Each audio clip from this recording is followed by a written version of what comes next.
Hi, my name is Angélique Vuillemet. I'm a senior lecturer in management sciences at Aix-Marseille University, and I will be instructor for this course on leadership and social skills for impact entrepreneurs. The specific educational objectives of this course are to deepen your knowledge of leadership, particularly through the various theoretical approaches developed by research, but also to give you the opportunity to acquire skills in conflict resolution and team management, as collaboration is not easy to find after a conflict. I will provide you with keys to master the importance of communication, active listening, trust, and motivation in the manager-subordinate relationship. All of this under the auspices of the social aspect of sustainable development. Thus, this course also has more transversal objectives related to sustainable development, such as human and social skills through intellectual curiosity and ethics, but also civic skills by promoting integrity and transparency in decision-making, which must systematically be part of a contingent approach. Not to mention the skills related to the evaluation of sustainable objectives in organizational projects, allowing the measurement of their impacts. This course is composed of 3 sessions of more or less 20 minutes each. The first on management and leadership, the second on conflict resolution and teamwork, the third on communication, active listening, trust, and motivation. At the end, a 30-question quiz will assess how well you have achieved your learning objectives, and you will also find an interview of a specialist in responsible management. Management and leadership. The health crisis has been the catalyst for many HR issues, forcing companies to rethink their managerial practices as well as the organization of work. This change is also observed at the level of employee expectations. Indeed, according to the study conducted by Malakos Humanis in 2022, 68% of respondents decided to work from home after the health crisis. 67% of respondents want a more understanding management style based on trust. 64% of respondents express a need for flexibility in the management of their working time. Therefore, it seems essential to train current managers but also future managers in responsible management.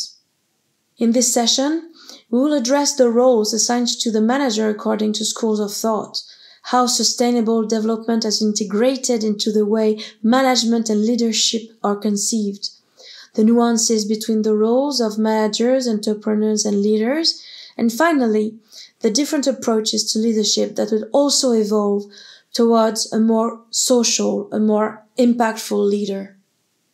Let's analyze how Henry Fayol, Peter Drucker, and Henry Mintzberg, 3 emblematic figures of management and administration, have defined management through the different roles assigned to the manager over the evolution of our societies. Henry Fayol, considered as one of the founding fathers of modern management theory, developed his ideas between the 2 industrial revolutions. He identifies 5 main functions that he attributes to the role of the manager. Plan. The manager uses management tools to plan, anticipate, and ensure well-organized tasks and met deadlines. Organize. The manager defines the organizational structure, hierarchy, responsibilities, and smooth work processes. Command. The manager makes strategic choices and decisions that guide the company's direction. Coordinate. The manager ensures consistent decisions, smooth organizational functioning, team harmony, and objective achievement. Control. The manager ensures compliance with rules and objectives by monitoring progress, identifying gaps, and implementing corrective actions. Fayol was interested in the role of managers in structuring and rationalizing management process to improve the efficiency and productivity of organizations.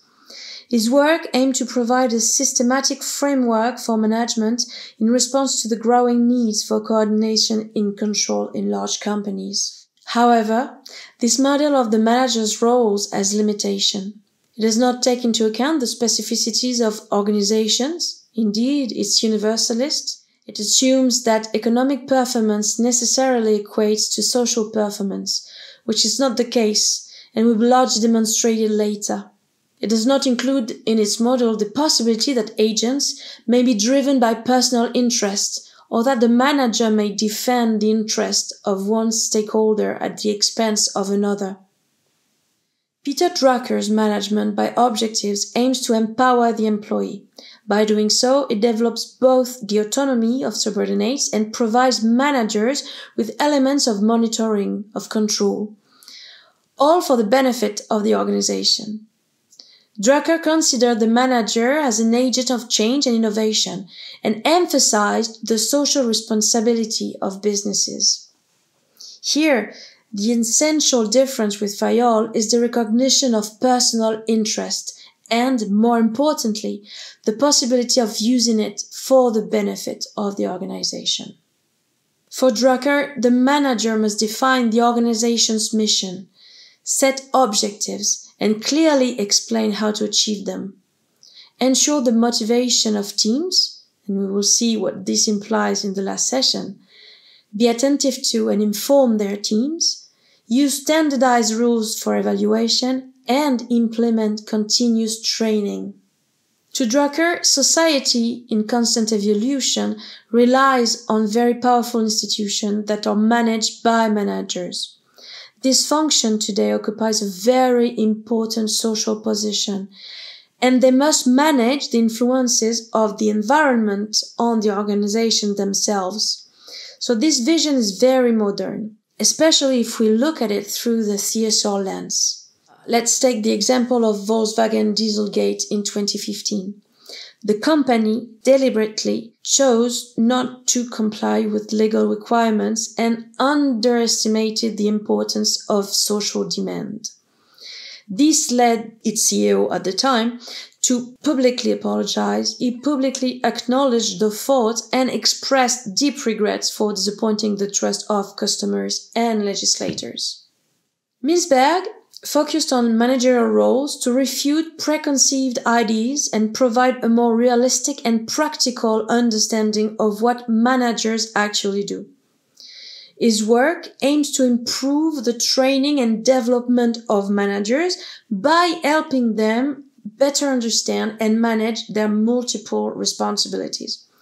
So for him, the reality of the managerial function confers 10 roles that can be classified according to 3 aspects of the function: interpersonal aspect, the informational aspect, and the decisional aspect. For Milsberg, the manager is the figurehead of the company, representing it, being its leader, and acting as a link between all employees. He's also responsible for informing, monitoring information, which he then disseminates to all agents, and is also the external spokesperson. Finally, he is the source of innovation. He manages conflicts, allocates resources, and negotiates constantly. Here, the skills are both affective, soft skills, cognitive, know-how, and cognitive, knowledge. Executive, manager, entrepreneur, and leader. Are these terms synonymous? Well, no. We will see that there are non-negligible nuances that must be known to avoid using these terms as synonym, because obviously they're not. The executive is responsible for the organization, can be its main owner, and possesses managerial, entrepreneurial, and leadership skills. The manager only exists in managerial organizations where ownership and management are distinct. The entrepreneur acts for themselves, often innovating with the objective of survival and growth of their business. And the leader guides the behaviors of group members through interpersonal communications. Let's look at the differences between these terms based on the source of power assigned to them, their objective, and the type of influence they exert. The manager, the power is delegated by a higher authority based on technical competences. The objective is to ensure the execution of tasks and compliance with procedures. And the influence is hierarchical, based on the distribution of rewards and sanctions. The entrepreneur. The power emanates from the creation of a group and a strong personality. The objective is to create and develop new businesses or projects, and the influence is charismatic, based on vision and the ability to inspire. The leader. The power emanates from the group itself and is based on respect and trust. The objective is to unite group members around a common goal and motivate them. And the influence is relational, based on communication and listening. Ideally, a good manager should demonstrate managerial, entrepreneurial, and leadership skills. And ideally, a good leader possesses these three acts. Moreover, often in the management of organizations, different people with these profiles or assemble. They rule together. Let's talk about the different approaches of leadership. According to Dejou, it's possible to classify the different approaches that make up the flourishing literature on leadership into 10 main categories. The first approach, developed by research, is that related to the traits of the leader and particularly their strength. The leader chosen here is Yvon Chouinard, founder of Patagonia, a model of social and environmental responsibility. In 2022, he transferred the entire company to a trust and an organization dedicated to environmental protection, committing to donate all profits to the fight against climate change.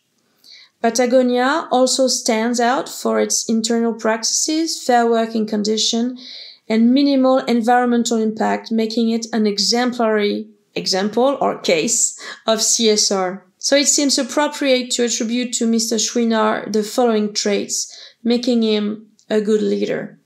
The competency-based approach focuses on the manager-subordinate relationship. For productivity through the development of the group's and managers' competencies. So the leaders know what they want and how to communicate. He knows how to respond to the needs of the team. He understands and he develops people. He knew how to gain a deeper understanding of himself and the team. And these can be acquired through experience, mentoring, and training. Regarding leadership styles that combine the leader's interest in people and their interest in results, as you can see when you look at the figure illustrating Blake and Mouton's model. The first 5 styles are described here and will be completed by 2 styles later. The first style is the indifferent manager or the impoverished management.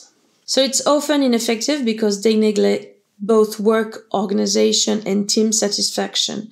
So this approach leads to disorganization, dissatisfaction, and lack of harmony within the group. Produce or perish. Managers here prioritize results at the expense of their team's needs. Their authoritarian approach applies strict rules and often sanctions to motivate. So this can initially increase productivity, but team morale and motivation suffer a lot, compromising long-term performance and making it difficult to retain the best talent.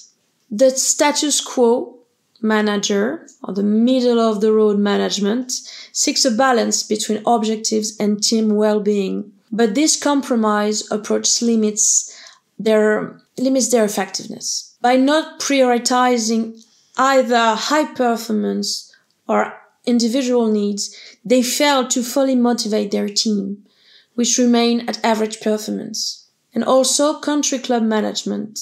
This type prioritizes the needs and emotion of team members, which is good in a way, and believing that their happiness will lead to good work. However, this approach creates a pleasant but relaxed work environment which hinders productivity due to a lack of direction and control.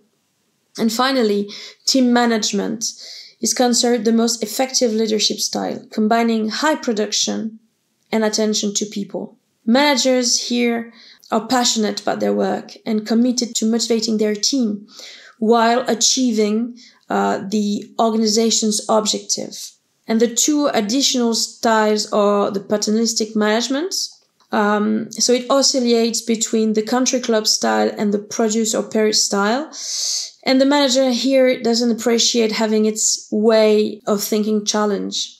Then the opportunistic management, this style can manifest anywhere on the grid because managers put their needs first and take advantage of others to get what they want. The situational approach, in 2 words, autonomy and adaptation. Situational leadership theories emphasize the leader's ability to adapt.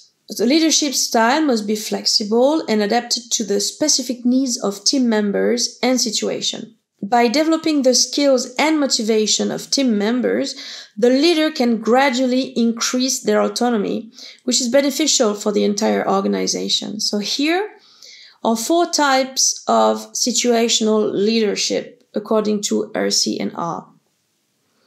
Directing, so setting objectives, distributing tasks, making decisions, helping to learn skills, ensuring rigorous follow-up. So here there is a low team autonomy. Situation 2, coaching, setting objectives, explaining decisions, asking for suggestions, encouraging, ensuring follow-up. So here you have a medium autonomy but a high need for directiveness.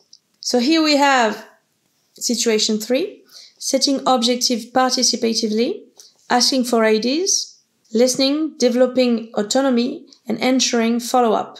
So you have a medium autonomy, low directiveness, but strong demonstration of trust. And situation 4, delegating, setting objectives, rarely controlling, giving a lot of autonomy due to high competence and motivation. The transformational approach here is based, according to Dussault et al., on 3 basic principles.